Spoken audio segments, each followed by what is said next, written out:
Assalamualaikum warahmatullahi wabarakatuh. Perkenalkan nama saya Muhammad Raya Rizky dengan NIM belakang 146. Di sini saya akan mempresentasikan jawaban nomor 1 sampai dengan nomor 7 UTS kecerdasan buatan dengan studi kasus Madiun ke Jember. Oke, langsung saja masuk ke nomor 1.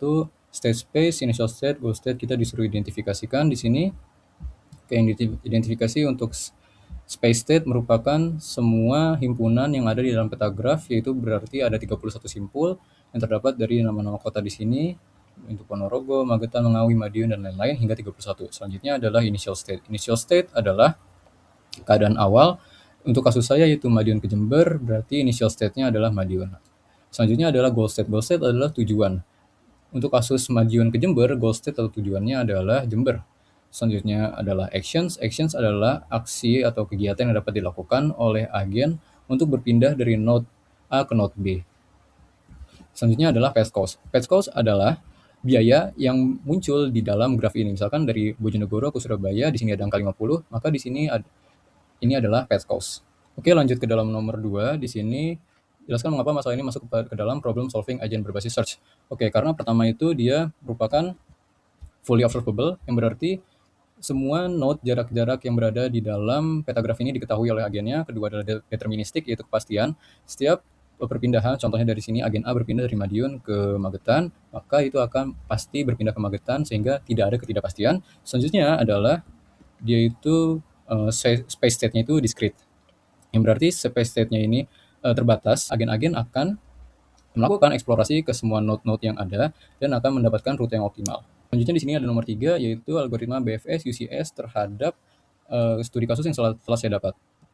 Untuk diketahui dulu perbedaan BFS dan UCS itu, BFS adalah breadth first search, yang dimana search berbasis dengan step yang dilakukan pada graf di sini, misalkan 5 step. Nah, 5 step ini diambil dari Madiun ke Tulungagung 1, lalu ke Malang 2, Probolinggo 3, Lumajang 4, dan Lumajang ke Jember 5. Nah, sedangkan UCS adalah Uniform Cost Search, yang dimana ini berbasis dengan actual cost yang ada. Actual cost di sini, misalkan di sini ada angka 30, 45. Nah, ini akan dijumlahkan hingga ke Jember. Contoh di sini UCS 275 dari Madiun ke Jember, berarti Madiun, Tulung Agung, Malang, Probolinggo, Lumajang, Jember. Actual cost-nya ditambahkan terus hingga mendapatkan 275. Mana yang lebih optimal, BFS atau UCS? Yang lebih optimal adalah UCS. Kenapa? Karena bisa dilihat perbandingannya di sini. Di sini ada BFS dengan 5 step dan juga BFS dengan 6 step. Lebih banyak BFS 6 step untuk dalam scope stepnya ya. Sedangkan UCS-nya lebih dikit, yang step lebih banyak. Ini menandakan tidak selamanya bahwa step yang lebih kecil itu memiliki cost yang lebih kecil juga. Nomor 4, sini Madiun ke Jember terjadi macet pada Nganjuk. Oke, karena rute yang saya pilih ini melewati Madiun lalu langsung ke Tulung Agung, tidak melewati Nganjuk, jadi tidak ada dampak sama sekali terhadap rute yang saya pilih. Namun, untuk algoritma apa yang paling adaptif untuk pengaruh ini, yaitu adalah A-star. Karena dengan Madiun ke Nganjuk ini dihilangkan, maka dalam algoritma A-star itu akan otomatis Madiun ke Nganjuk ini terdeteksi sebagai infinite atau tak terhingga, dan akan mencari jalur-jalur lain seperti Ponorogo, Magetan, Trenggalek, Ngawi, dan lain-lain. Dan juga A-star ini dibangun oleh table heuristic function yang dibangun atas asumsi yang telah ditentukan. Misalkan di sini kita tadi dapat 245 km. Nah, table heuristic function ini harus dibuat dengan actual cost di sini, misalkan dari Jember ke Banyuwangi ini 35, ini harus kita ambil di bawah dari actual cost tersebut, misalkan 25. Oke, hal nomor 5. Buatlah fungsi heuristik Hn sederhana. Oke, di sini kita buat table heuristiknya dulu. Di sini table heuristic functionnya sudah saya buat dari kota Madiun hingga ke Jember. Di sini saya membuatnya dengan metode straight line distance, yang berarti kita menarik garis lurus nih dari Jember ke Madiun.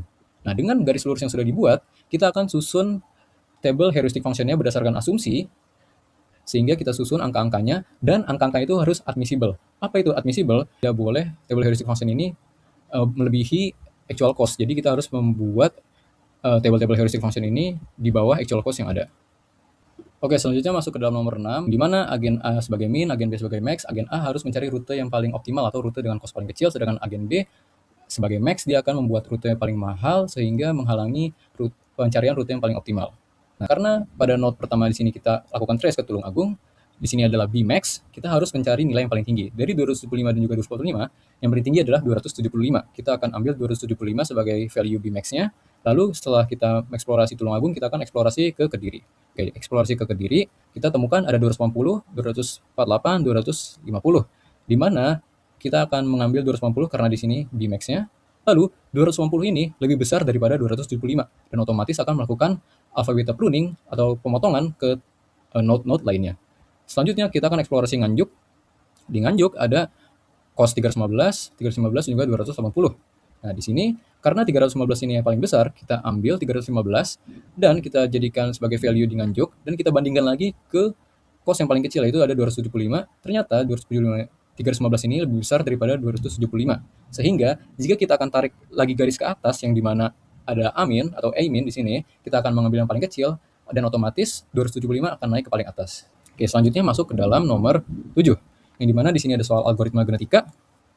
Pertama-tama kita harus tentukan dulu fitness dan juga total fitnessnya, lalu kita tentukan probabilitasnya. Di sini sudah saya tentukan dalam tabel yang saya susun, di mana terdapat individu juga fitnessnya. Di sini untuk mendapatkan total fitnessnya kita totalkan semua 17, lalu kita hitung probabilitasnya, mendapatkan angka-angka seperti ini. Lalu kita akan susun roulette wheel-nya, sudah saya buat visualisasinya di sini. Karena I4 ini memiliki persentase paling kecil, maka otomatis probabilitas terpilih I4 ini akan sangat kecil. Jadi kita akan saya asumsikan I4 tidak akan pernah terpilih dan saya pilih individualnya itu ada I1, I2, I3 juga I5.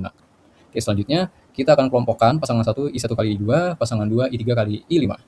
Lalu kita akan lakukan crossover. Di sini pasangan 1 menghasilkan offspring 1 dengan fitnessnya 2, pasangan 2 menghasilkan offspring 3 dengan fitnessnya 2, offspring 4 dengan fitnessnya 4. Nah, selanjutnya kita akan lakukan mutasi. Di sini saya mutasi untuk O1 di gen 5-nya sehingga mendapatkan fitness 3, O2 di gen 4-nya mendapatkan fitness sempurna yaitu 5, lalu O3 di sini mendapatkan fitnessnya 3, lalu di O4 ini di gen pertamanya kita ubah menjadi 1, kita mutasikan dan mendapatkan full atau sempurna fitnessnya. Nah, lalu kita lakukan rekap di sini. Nah, dari rata-rata populasi yang lama di sini ada 2,83, sedangkan yang baru itu adalah 4. Secara keseluruhan, proses algoritma ini sudah mendapatkan hasil yang signifikan dari rata-rata 2,83 menjadi 4. Nah, dan juga kita mendapatkan hasil yang sempurna, yaitu pada O2 dan juga O4 mendapatkan full 5 fitness. Tapi, dengan kita tidak menggunakan I4 sebagai parent, kita akan mendapatkan beberapa permasalahan. Pertama, di sini permasalahannya itu kita akan mendapatkan percepatan homogenitas. Jadi homogenitas ini akan menjadi lebih cepat pada mutasi gen selanjutnya. Sekian penjelasan dari saya. Kurang lebih mohon maaf. Wassalamualaikum warahmatullahi wabarakatuh.